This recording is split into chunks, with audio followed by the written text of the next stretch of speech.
마가복음 1장 1절 그리고 9절부터 15절까지 제가 본문을 읽겠습니다. 하나님의 아들 예수 그리스도의 복음의 시작이라. 9절부터 그때 예수께서 갈릴리 나사렛으로부터 와서 요단강에서 요한에게 세례를 받으시고 곧 물에서 올라오실새 하늘이 갈라짐과 성령이 비둘기같이 자기에게 내려오심을 보시더니 하늘로서 소리가 나기를 너는 내 사랑하는 아들이라 내가 너를 기뻐하노라 하시니라. 성령이 곧 예수를 광야로 몰아내신지라. 광야에서 40일을 계셔서 사단에게 시험을 받으시며 들짐승과 함께 계시니 천사들이 수종 들더라. 요한이 잡힌 후에 예수께서 갈릴리에 오셔서 하나님의 복음을 전파하여 가라사대 때가 찼고 하나님 나라가 가까웠으니 회개하고 복음을 믿으라 하시더라. 네, 오늘 마가복음 첫 장을 읽었는데요. 이제 12월이 시작됐습니다. 12월이 시작됐고 성탄절이 얼마 남지 않았죠. 3주 지나면 성탄절입니다.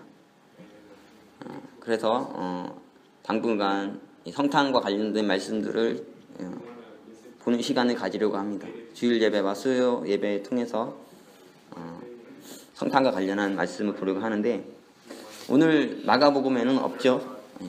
없긴 한데 그래도 이 본문을 함께 묵상하면서 우리가 함께 은혜 받을 수 있기를 원합니다. 추수감사절이 지난주가 추수감사절이었는데요. 그 이후부터 성탄절까지 기간을 교회 절기로는 대강절이라고 합니다. 그러니까 성탄을 기다리는 준비하는 기간 이렇게 보시면 되겠어요. 그래서 저희도 이 대강절을 지금 지나가고 있으니까요. 성탄절까지 주님의 오심을 기다리면서 말씀들을 이 관련된 말씀들을 보면서 기다리려고 합니다. 그리고 우리가 거대한 성탄절이 되면 이 말씀들이 내게 더 큰 은혜가 돼서 성탄의 은혜가 더 충만하게 우리에게 임하게 될 것입니다.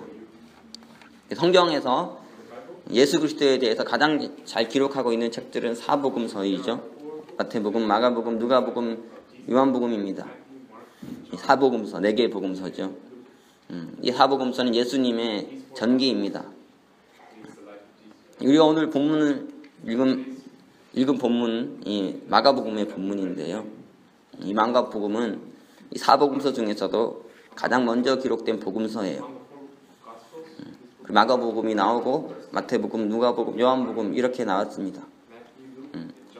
그 마가복음은 이 마태복음과 누가복음, 요한복음의 소스가 됐어요. 이것을 기초로 해서 마태와 누가, 요한이 복음서를 쓴 것입니다. 그러니까 우리가 지금 이제 신약 성경을 딱 손에 들면은 마태복음부터 이렇게 쭉 나오지 않습니까? 이렇게 편집을 이렇게 한 거예요. 그런데 이제 저작 연대순으로 보면은 가장 먼저 나온 게 이게 마가복음이라는 거죠. 그런데 오늘 제가 본문 마가복음을 읽은 것을 통해서 눈치 빠른 분들은 눈치를 채셨을 텐데 아주 흥미로운 부분이 있는데 그것은 뭐냐면 이 마가복음에서는 예수님의 탄생을 전혀 기록하고 있지 않다는 거예요. 여러분 읽어보시면 제가 2절부터 8절은 뛰어넘었었는데요. 첫 번째 시작이 하나님의 아들 예수 그리스도의 복음의 시작이라 이렇게 돼 있고 2절부터 8절까지 제가 안 읽은 부분은 세례 요한에 대한 얘기입니다. 그리고 9절부터 11절까지는 예수님이 세례 요한으로부터 세례 받으시는 장면이고요. 12절 13절은 광야에서 시험 받으시는 그 기록들이 기록되어 있죠. 그리고 14절 본격적인 예수님의 공생의 시작입니다. 그 순서가 이렇게 돼 있어요. 그래서 탄생이 없어요. 빠져 있다는 거죠. 그러니까 만약에 저작 연대순으로 성경이 이렇게 신약 성경이 만들어졌다면 우리는 신약 성경을 폈을 때 예수님의 족보나 성탄 관련 기사가 아니라 세례한 얘기로부터 공생애로부터 바로 이제 예수님의 이야기를 예수님의 전기를 읽게 됐겠죠. 처음으로 기록된 이 복음서에서 성탄이 기록되지 않았다는 것 이것을 오늘 짚어보려고 합니다. 저는 물론 이제 성경 읽는 사람들은 뭐 알 수 있죠. 마가복음 읽는 사람들은 압니다. 예수님 성탄 기록 없는 걸. 그런데 저작연대라는 이 개념을 인식하고 보면 막 첫 번째 저자인데요. 성탄을 빼먹었다는 게 아주 이게 신선한 일입니다. 약간은 빼먹었네 이런 느낌으로 오면은 여러분이 감각이 있는 거죠. 저는 이제 한 정기 간행물에서 이 부분을 읽게 됐었는데 아주 오래전에 읽었는데 이 성탄에 관련된 글이 딱 2개가 거기에 포함되어 있는 그런 간행물이었어요. 나머지는 이제 다른 내용들이었는데 이 부분을 짚으면서 이렇게 글을 쓰셨더라고요. 그거 읽는데 완전히 저에게는 하나의 그 새로운 지평이 열리는 것 같은 아주 신선했고 충격적이었고 흥미로웠습니다. 왜냐하면 저는 이제 개인적으로 기독교에서 많은 절기가 있는데요. 부활절도 있고 뭐 오순절도 있고 뭐 우리가 지냈던 추수감사절도 있고요.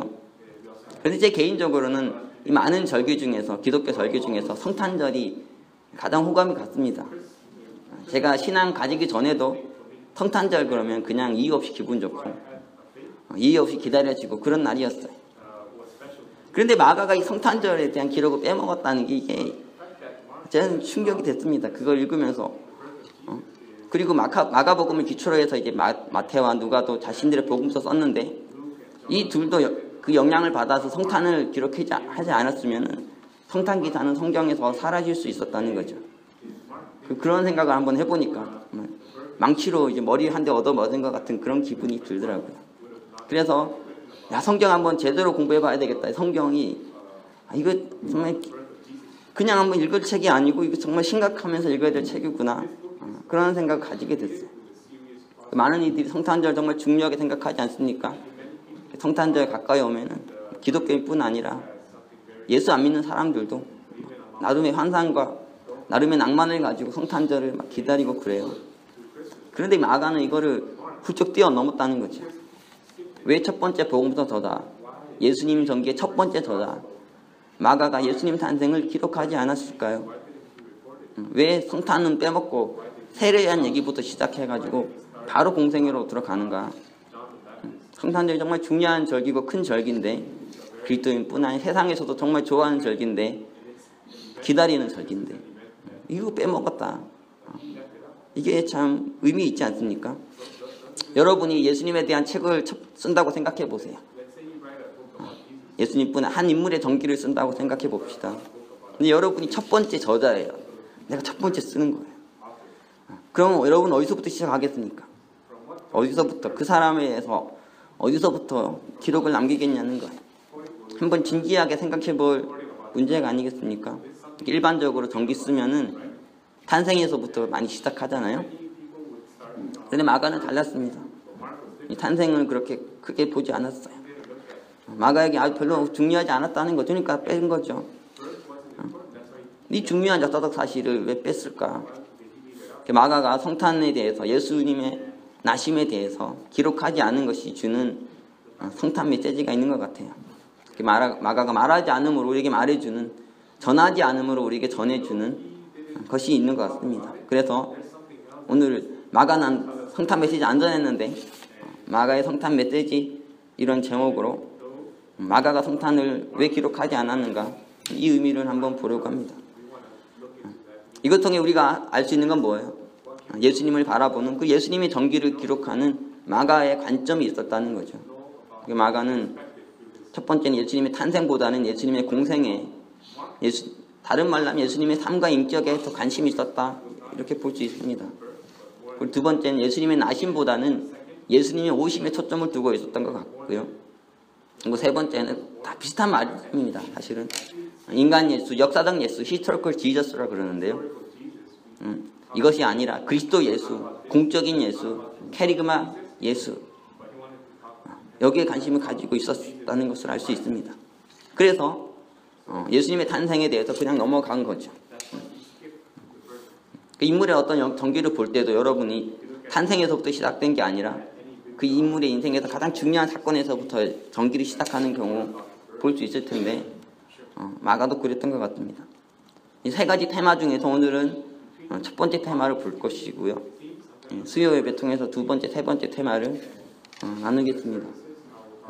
그래서 수요 예배 못 오시는 분은 온라인으로 올릴 테니까요. 한번 같이 같이 들으시면 좋겠고, 네, 오늘 첫 번째로 마가가 예수님의 성탄 기록하지 않은 공생애부터 기록한 이것이 주는 의미는 무엇이냐?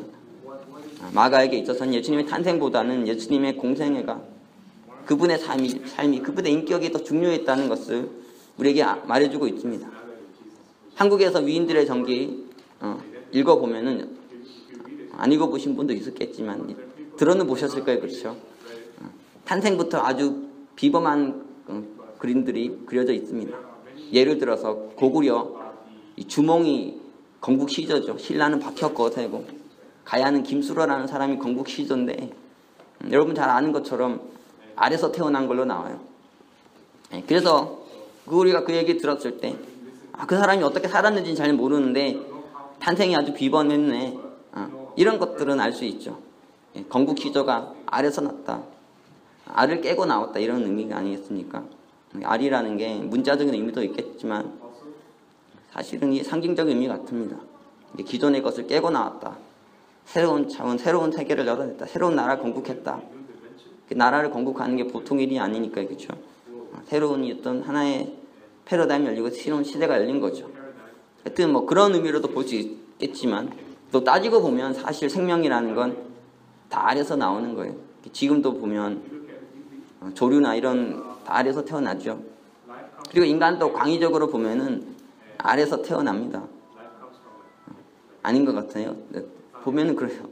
여성의 그 난자 보면은 알처럼 생겼고 태아가 10개월 동안 있으면서 자라는 자궁도 보면은 원형이죠. 거기에서 이렇게 쑥 나오니까 알에서 나온다. 그래도 틀린 말은 아닌 것 같습니다. 이거 생명 낳는 거 보면은 다 이게 원형적이고 그렇죠. 지구도 보면 동그랗지 않습니까? 생명의 동산 지구도 동그랗고 태양도 동그랗고 우주 전체도 동그랗고 그런 면에도 보면은 생명은 모두 알에서 나온다 이렇게 말해도 틀린 말은 아닙니다. 어쨌든 세상에서 보면은 어떤 인물에 대해서 그릴 때 탄생부터 아주 특별했다, 비범했다 이렇게 표현하게 하려고 하죠. 그래서 그는 우리가 근본이 달랐고 차원이 달랐고 신비롭고 아주 신적인 존재였다 이런 것들을 다른 애에게 말해주려고 하는 거. 우리도 보면은 뭐 태몽 언급하면서 막 저는 태몽 없는데요. 막 물어보지도 않았지만 뭐 들어봐도 별거 없을 것 같아요. 근데 막 태몽 나는 우리 애는 날 때부터 막 달랐다고 그러고 꿈을 꿨다고 그러고 막 그런 얘기 많이 하지 않습니까? 태어날 때부터 좀 달랐다, 특별했다 이런 거 말하고 싶은 심리가 다 있죠. 그런데 마가는 어떠냐면 그런 탄생보다는 삶에 대해서, 공생에 대해서 더 초점을 두었습니다. 사실 사람이 탄생보다는 현재 삶이 더 중요하죠. 그렇죠? 얼마나 멋있게 태어났든 현재 삶이 잘못되면은 그 탄생도 의미가 없어지는 거고요. 지난번에 앤서니 이란 분이 물어보더라고요. 사람이 태어났는데 말이에요.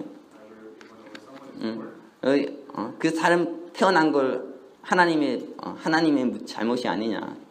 사람이 안 지었으면 좋았을 텐데 괜히 지어가지고 막 이런 질문을 막 하시더라고요. 근데 제가 들으면서 자기 잘 살았으면 그러면 안 할 거라. 자기 인생이 잘 되고 잘 먹고 잘 살고 모든 게 풍요롭고 성공적이고 그러면 태어나게 해주셔서 감사합니다 그럴 텐데 자기가 막 이렇게 똑바로 못 살면 나중에 가가지고 왜 날 태어나게 해가지고 인생을 이렇게 만드니까 탄생도 중요한데 하여튼 그렇죠. 현재 삶이 참 중요하지 않습니까? 그 탄생보다 그의 삶이 그가 어떤 존재인지 더 말해주는 것 같아요. 우리도 성탄절 가까우고 있는데 성탄을 통해서 단지 성탄만 보신 넘어서 공생애까지 십자가까지 볼 수 있기를 원하고요. 우리도 또 우리 삶을 돌아보고 우리 인생을 돌아보는 그런 시간이 되면 좋겠습니다. 고대 시대에는 신의 시대였죠. 그리고 왕들은 신의 아들이나 신을 자처했던 그런 시대였고요. 예수님과 사도들이 활동했던 이 신약 시대 그때도 마찬가지였어요. 로마가 세계를 지배하고 있는 그런 시대였는데 로마 황제는 신의 아들을 자처했던 신이라 했던 그런 시대였습니다. 그런데 마가는 그의 복음서를 통해서 과연 누가 진정한 신의 아들이냐 하나님의 아들이냐 이걸 말하려는 거예요. 1절에서 시작에 이렇게 돼 있죠. 하나님의 아들 예수 그리스도의 복음의 시작이라. 예수님은 하나님의 아들이라는 거예요. 진정한 신의 아들이 누구냐? 예수인데 그분의 삶을 볼 때, 그분의 공생에 볼 때 예수님은 하나님의 아들이시라는 거예요. 이걸 증거하기 원했던 거죠. 마가뿐 아니라 사도 요한도 마찬가지입니다. 요한 1서 3장 18절 보면 사도 요한이 이렇게 말하죠. 자녀들아, 우리가 말과 혀로만 사랑하지 말고 오직 행함과 진실함으로 하자. 이 말 안에서 우리가 알 수 있는 건 무엇입니까? 행함을 강조하고 있죠. 삶을 강조하고 있어요. 그리고 요한복음 1장 14절 보면 예수님의 성탄의 의미에 대해서는 말씀이 육신이 됐다 그렇게 표현합니다. 말씀이 육신이 됐다, 삶이 됐다 그렇게 말하죠. 요한 1서에서는 보다 구체적으로 표현하고 있는데 태초부터 있는 생명의 말씀에 관하여는 우리가 들은 바요, 눈으로 본 바요, 주목하고 우리 손으로 만진 바라. 그 생명의 말씀이 있는데 이 생명 말씀이 도대체 뭐죠? 이렇게 물을 수 있지 않습니까? 애매합니다. 추상적이고요. 그런데 이 사도 요한은 뭐라고 하냐면 그것이 귀로 들을 수 있을 뿐 아니라 눈으로 볼 수 있고 손으로 만질 수 있게, 다른 말로 하면 인격으로, 존재로, 실체로, 삶으로 나타났다는 거예요. 그분이 누굽니까? 예수님이죠. 그 예수님을 볼 때, 그 예수님의 존재를 볼 때, 그분의 삶을 볼 때 생명의 말씀이 무엇인지, 하나님이 어떤 분인지 이런 것들을 다 알 수 있다는 거예요. 그러니까 기독교의 강조점은 어디 있습니까? 철저하게 이 존재에 있죠. 삶에 있죠. 인격에 있습니다. 그것이 성경이 우리에게 말해주는 거예요. 우리 삶에 있어서도 탄생도 중요하지만 구원, 하나의 탄생이고, 그렇죠? 구원의 체험도 중요하죠. 하지만 그 후에 실제적인 우리의 삶이, 인격이, 존재가 더 중요한 것 같아요. 그 탄생이 대단했던 사람이 나중에 잘못되면 그 비범한 탄생이 더 부끄럽게 되지 않습니까? 탄생도 보잘것없는 사람이 삶도 보잘것없으면 기대가 별로 안 크니까 실망도 별로 안 합니다. 그런데 막 위대한 탄생을 해가지고 사람의 기도를 잔뜩 높여놨는데 그렇게 기대만큼 못 살면 실망이 더 커지죠. 성경에서 이런 사람 중에 대표가 누구냐면 이스라엘의 초대 왕이었던 사울입니다. 그는 다른 사람들이 봤을 때도 어떤 느낌을 줬냐면, 야, 정말 왕이 될 만한 사람이다. 정말 압도적이다. 정말 대단하고 탁월하다. 그랬는데 그의 삶과 인격이 좋지 못했어요. 그래서 그 끝이 아름답지 못했죠. 결국은 비참하게 죽임당하는 것으로 그 인생이 마무리됐습니다. 근데 예수님은 보면은 탄생이 정말 보잘것없었어요. 이사야서 53장 2절에 이름 이사야 예언자 예언이 있죠. 연한 순 같고 마른 땅에서 나온 줄기 같고, 그래서 고운 모양이 없다는 거예요. 고운 모양도 없고 풍채도 없고 우리 보기에 흠모할 만한 아름다운 것이 전혀 없도다. 그 예수님 보았을 때, 그 탄생 보았을 때 흠모할 만한 것이 없다는 거예요. 구체적으로 보면은 예수님이 낙이 구유에서 났잖아요. 구유에서 났습니다. 그리고 손동네인 나사렛의 출신인데다 거기에 목수 아들이었잖아요. 이 출생이 별로 안 좋아가지고 사람들도 예수님을 많이 무시했어요. 마태복음 13장 55절 한번 보십시오. 마태복음 13장 55절 보면은 이런 말씀이 있습니다. 이는 그 목수의 아들이 아니냐. 그 모친은 마리아, 그 형제들은 야고보, 요셉, 시몬, 유다라 하지 않느냐. 여기 보면은 이제 예수님이 막 천국 비유를 전하시고 나가지고 사람들이 막 깜짝 놀랐습니다. 놀라운 세계를 전하시니까, 놀라운 가르침을 가르치니까.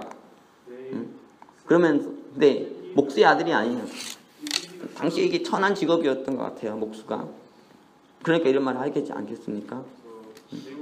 예수님이 이런 귀한 가문의 출신이 아니어가지고 무시를 많이 당했다는 걸 알 수 있어요. 그리고 요한복음 1장 46절 보면은 1장 40, 여러분 잘 아는 말씀입니다. 이건 나다나엘을 부르실 때 관련된 말씀인데요. 46절 한번 보십시오. 나다나엘이 가로되 나사렛에서 무슨 선한 것이 날 수 있느냐. 예수는 나사렛 출신인데 나사렛은 그 거기 있는 사람들도 잘 모르는, 유대 사람들도 잘 모르는 촌동네였어요. 뭐 나사렛에서도 무슨 선한 것이 나겠어. 미국으로 보면은 뭐 LA나 뭐 뉴욕이나 뭐 이런 큰 도시들이 있죠, 그렇죠? 그리고 막 부자들이 사는 뭐 동네들이 있습니다. 근데 여러분 이름도 모르는 저 촌동네가 있어, 미국에. 참 막 동네 얘기해도 막 알아듣지도 못하는 건 촌동네 출신이나. 예수님이 그런 탄생을 보면은 그렇게 대단하지 않았다는 거예요. 6장 41절도 한번 보면, 요한복음 6장 41절 보면은 가로되 이는 요셉의 아들 예수가 아니냐, 그 부모는 우리가 아는데 제가 지금 어찌하여 하늘로서 내려왔다 하느냐. 예수님 요셉의 아들이었는데 사람들이 이 목수의 아들이라는 거 놓고 예수님 무시했다는 것을 우리가 알 수 있죠. 그런데 예수님이 어떠셨냐면 그분의 삶과 인격을 통해서 당신의 그리스도 되심을, 하나님의 아들 되심을 드러내셨다는 거예요. 로마서 1장 3절 4절 한번 우리가 보겠습니다. 로마서 1장 3절 4절 한번 보십시오. 로마서는 여러분이 많이 읽고 묵상하는, 연구하는 성경 중 하나일 텐데요. 아주 중요한 말씀입니다. 요한복음 1장 로마서 1장 3절 4절은요. 제가 읽겠습니다. 이 아들로 말하면 육신으로는 다윗의 혈통에서 나셨고 성결의 영으로는 죽은 가운데서 부활하여 능력으로 하나님의 아들로 인정되셨으니 곧 우리 주 예수 그리스도시니라. 인정받으셨다는 거죠, 그렇죠? 그 삶을 통해서, 십자가 부활을 통해서 하나님의 아들로 인정되셨다. 빌립보서도 한번 보면은 빌립보서 2장입니다. 빌립보서 2장 16절, 16절부터 2장 6절부터 11절까지 여러분도 잘 아는 말씀이에요. 한번 제가 본문을 읽겠습니다. 그는 근본 하나님의 본체시나 하나님과 동등됨을 취할 것으로 여기지 아니하시고 오히려 자기를 비어 종의 형체를 가져 사람들과 같이 되었고 사람의 모양으로 나타나셨으며 자기를 낮추시고 죽기까지 복종하셨으니 곧 십자가에 죽으심이라. 이름으로 하나님이 그를 지극히 높여 모든 이름 위에 뛰어난 이름을 주사 하늘에 있는 자들과 땅에 있는 자들과 땅 아래에 있는 자들로 모든 무릎을 예수의 이름에 꿇게 하시고 모든 입으로 예수 그리스도를 주라 시인하여 하나님 아버지께 영광을 올리게 하셨느니라. 바울이 빌립보에서 말하는 게 무엇입니까? 물론 예수님 하나님과 본체신, 하나님과 동등됨을 취하신 그런 분이었지만 그것 때문에 우리에게 증거를 받으신 게 우리가 그분을 그리스도로 우리가 그분을 주로 시인하는 게 아니라는 거죠. 고백하는 게 아니라는 거예요. 왜 우리가 예수님을 그리스도라고 합니까? 왜 예수님을 주라 합니까? 그분이 십자가에서 죽기까지 자기를 낮추시고 복종하셔서 그리고 그런 위대한 삶을 살아가심으로 하나님께서 그를 지극히 높이셨다는 거예요. 하나님께서 그 삶을 보시고 그 위대한 인격과 그 위대한 존재를 보시고 그를 높이신 것이죠. 그래서 모든 입으로 예수를 주라 시인하고 예수님 통해 하나님께 영광을 돌리도록 하셨습니다. 그러니까 삶으로 말이에요. 십자가 부활을 통해서 당신이 하나님의 아들이시라는 것, 그리스도라는 것을 인정받으셨다. 이것이 참 놀라운 세계입니다. 성경이 가르치고 있는. 예수님이 십자가 한번 봅시다. 그 예수님이 우리를 구원하신 가장 중요한 사건이 십자가 아니겠습니까? 십자가를 한번 생각해 보면은 정말 극악한 아주 인류가 만들어낸 최악의 형벌 중에 하나고요. 가장 고통스러운 형벌이었는데, 근데 이거 뭐 한 번 이렇게 딱 버텨가지고 그리스도가 된다면은 한번 해볼 수도 있을 것 같아요. 저도 한번 진지하게 생각해 볼 것 같습니다. 십자가 한번 이렇게 매달려 가지고 내가 그거 버텨가지고 그거 십자가 진다면은, 그래서 모든 인류 죄를 사할 수 있다면은 한번 나도 한번 해볼까, 그렇게 생각할 수 있죠. 그런데 중요한 건 무엇입니까? 십자가가 한순간에 하루의 이벤트가 아니었다는 거예요. 그분의 모든 삶이 십자가였다는 거죠. 한 번 하고 끝나는 거면 할 수도 있겠지만 내 평생의 삶을 죽을 때까지 그렇게 살아야 된다면 그건 어려운 일이 아닐 수 없습니다. 근데 예수님께서는 십자가가 이벤트가 아니라 삶이었다는 거죠. 공생에 통해서 그 삶을 통해서 십자가의 삶을 살아가셨고 늘 그렇게 사셨고요. 그리고 십자가에 달리셔서 고난의 극한을 체험하신 거죠. 예수님께서 골치 아픈 제자들 데리시고 사역하시는 공생의 삶, 고난의 삶이었죠. 또 당시 백성들의 무지와 불신도 심각했고요. 유대 종교 지도자들의 미움과 오해의 증오도 심각했습니다. 그 모든 것들을 한 몸에 받으시면서 그 긴 공생의 삶을 보내셔야 됐다는 거예요. 이것이 얼마나 고통스러웠을까. 그리고 공생의 삶 이전에는 사생의 30년이 있었는데요. 우리는 30년을 어떻게 지냈는지 알 수 없지만 제 삶을 봤을 땐 죄 짓고 살았겠죠. 죽기 전에 이 공생애를 위해서 이 삶을 준비하기 위해서 고난의 삶을 보내시고 그리고 그 모든 삶의 그 극점으로 십자가가 있는 거죠. 예수님이 그 삶을 통해서 십자가를 지셨고 그것이 가장 확실하게 드러난 것이 십자가 사건이죠. 어쨌든 이 삶이 참 중요하다는 거야. 그 인격이 참 중요한 것이고 탄생도 중요하지만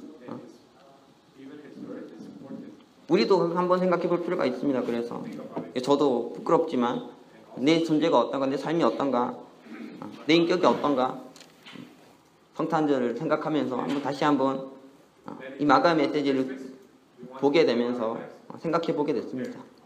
깊이 생각해 보면 예수님이 당신이 그리스도이심을 삶으로 인정받으셨다는 게 정말 놀라운 거예요.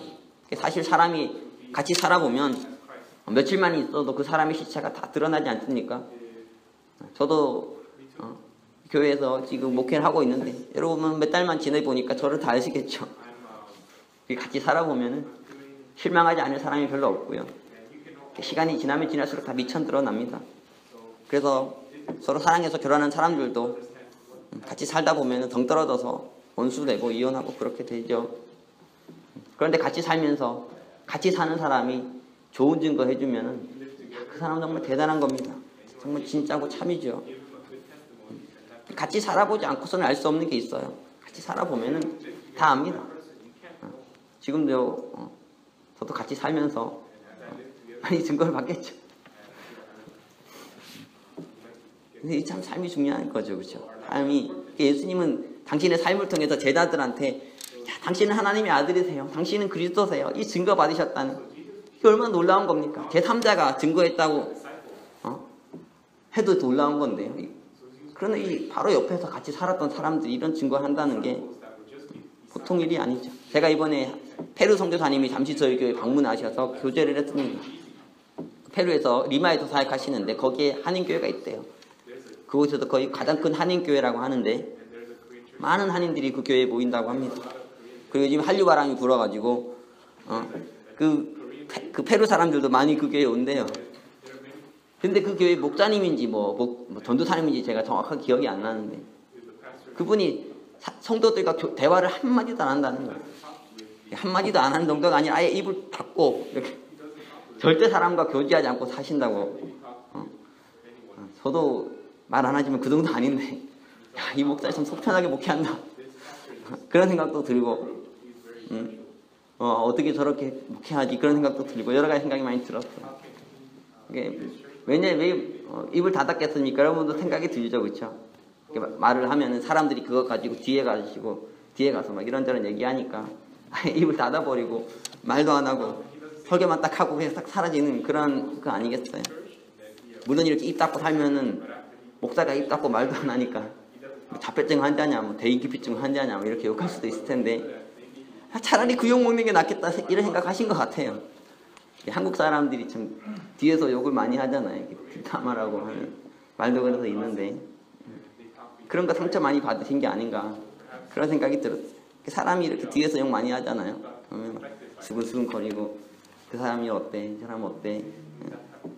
그게 인간인데 예수님과 3년 동안 동고동락했던 제자들이 한 목소리로 예수님이 그리스도라고 하나님의 아들이라고 증거한다는 게 얼마나 놀라운 겁니까?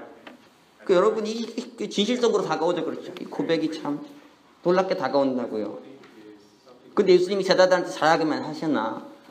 가가지고 막 맛있는 거 사주시고 좋은 말 해주시고 막 정말 좋은 사람으로 막 해가지고 제자들한테 이미지를 잘 만드셔가지고 제자들이 막 해준다면 괜찮은 것 같아요. 근데 우리가 성경 보면 예수님이 베드로한테 뭐라고 하시냐면 사탄이라고 합니다. 사탄이. 내 이놈 너는 사탄이라. 그리고 제자들의 책망도 많이 하시죠. 제가 지금 본문 찾아보진 않겠는데요. 마태복음 19장 13절, 마가복음 10장 13절, 마가복음 16장 14절, 누가복음 9장 55절, 18장 15절 보면 제자들을 꾸짖고 책망하시는 것이 나와요. 그러니까 예수님이 사람 좋으셔가지고 늘 그렇게 웃으시면서 저를 잘해주시고 맛있는 걸 사주시고 그런 분이 아니었다는 거죠. 뭐 심할 때면 사탄이라고 하시고 책 꾸짖기도 하시고 책망도 하시고 근데 제자들이 뭐라고 받아들이냐면 그것도 사랑이라고 받아들이는 거예요. 내가 그 사랑으로 구원받고 변화되었다. 그렇게 증거하니까 예수님 참 특별한 분이었던 것 같다는 생각이 들지 않습니까? 뭔가 달랐던 것 같아요. 이거 아니면 이런 증거가 나오기 힘드니까 그렇죠.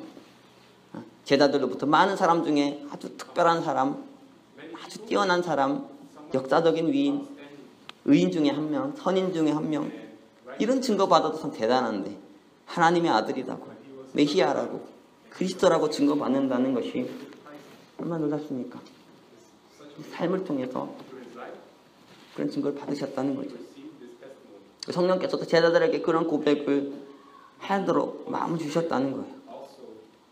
그래서 예수님이 제자들 중에 수제자의 베드로가 예수님이 그리스도라고 고백하는 장면이 마태복음 16장인데 고백하니까 이렇게 말씀하셨죠. 바요나 시몬아 내가 복이 있도다. 이를 내게 알게 한 이는 혈육이 아니요 하늘에 계신 내 아버지시니라. 하나님께서도 성령께서도 제자들에게 마음을 주셔서 예수님이 이렇게 고백하게 하시는 이 삶의 위대한 증거가 있었습니다. 여러분이 참 깊이 생각해봐야 이 베드로의 이 그리스도의 고백이 초반부에 나온 게 아니잖아요. 초반부에 나와서 마태복음 1장, 2장, 3장, 4장, 5장에 나온 게 아니고요. 공생이 거의 끝나기 전에 16장, 마태복음 16장 후반부에 가가지고 튀어나왔어요. 삶을 같이 살아봤는데 예수님 참 하나님의 아들이네. 참 그리스도시네. 이 고백이 나왔던 좀 부끄러워서 말씀하기도 힘듭니다. 삶으로 같이 살아보니까 막 나쁜 증거만 나오고 있는데 오늘날 교회도 보고 그리스도인들도 보면은 막 욕하는 사람 너무 많고 증거가 너무 안 좋아서 힘들지 않습니까? 근데 예수님이 이런 증거 받으셨는데 마가도 그것을 기록하고 싶었어요. 그분이 참 위대한 삶을 살았다. 놀라운 삶을 살았고 내가 그래서 고백하건대 그분은 하나님의 아들이시며 그들은 그리스도이시다. 성경은 우리에게 뭘 말합니까? 멋있고 위대한 시작을 말하지 않아요. 오히려 성경은 뭐라고 하냐면 아무리 멋있고 위대해도 하나님의 관점에서 그 시작은 힘이 작고 초라하다는 거죠. 힘이 작고 초라한데 왜냐하면 나중은 더 창대해지니까 더 멋있는 세계가 열려가지고 이전에 힘이 작고 초라했던 것이 보이지도 않게 하는 이런 세계를 여신다. 이게 성경이 말하고 있는 것입니다. 이것이 하나님의 백성들의 모습이 되고 그리스도인의 모습이 돼야 되는데 오늘 보면 어떻습니까? 시장만 화려하고 멋있게만 등장해가지고 실망만 주고 상처만 주고 그것은 세상과 같은 거죠. 탄생이 좀 작고 소박하더라도 좀 초라하다 하더라도 우리가 실제 살아가고 있는 삶이 점점 창대해지고 있는 삶이라면 얼마나 아름답겠습니까? 우리가 이렇게 살아야 되고 그리고 우리가 지금 실제 살아가면서 보여주고 있는 그 삶의 모습을 통해 보여지는 여러분의 모습 그것이 부끄럽지만 여러분의 실체고요. 우리의 실체입니다. 근데 지금은 자꾸 초라하더라도요. 나중은 창대해질 테니까 그런 소망을 가지고 우리가 잘 가야겠죠. 어쨌든 마가의 성탄 메시지를 통해서 마가 성탄을 기록하지 않은 이 사건 통해서 우리가 다시 한번 우리 삶이 참 중요하다는 것, 우리 인격이 참 중요하다는 것 다시 한번 깊이 가슴에 새길 수 있기를 바라고요.